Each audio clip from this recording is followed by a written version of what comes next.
এই দিনে যে দোয়া করবেন সেই দোয়া আল্লাহর দরবারে কবুল হবে।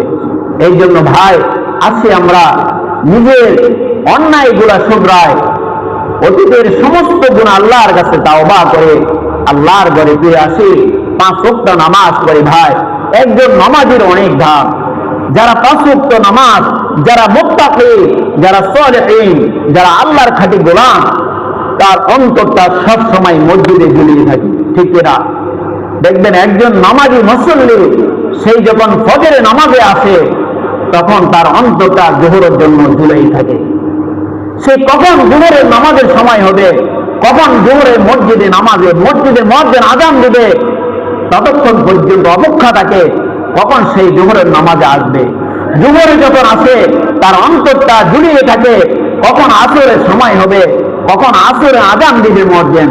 যখন আসরের সময় মসজিদে আসে তার অন্তরটা ঝুলিয়ে থাকে মাগরিবের জন্য, কখন মাগরিবের আযান হবে, মাগরিবের জন্য অপেক্ষা করে।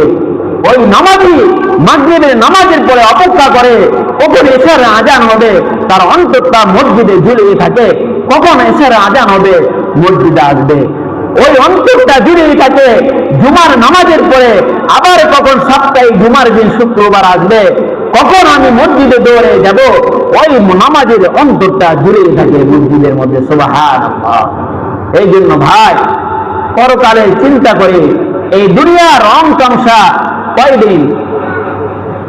2 দিন, কিছু না ভাই। পরকাল আমাদের চিরস্থায়ী।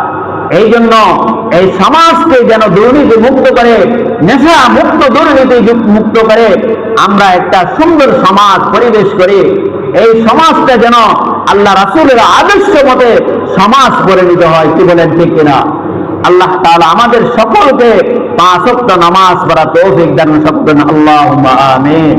যারা সুন্নত পড়ে নাই, 4 রাকাত সুন্নত পড়ে নিন। আসসালামু আলাইকুম ওয়া রাহমাতুল্লাহ।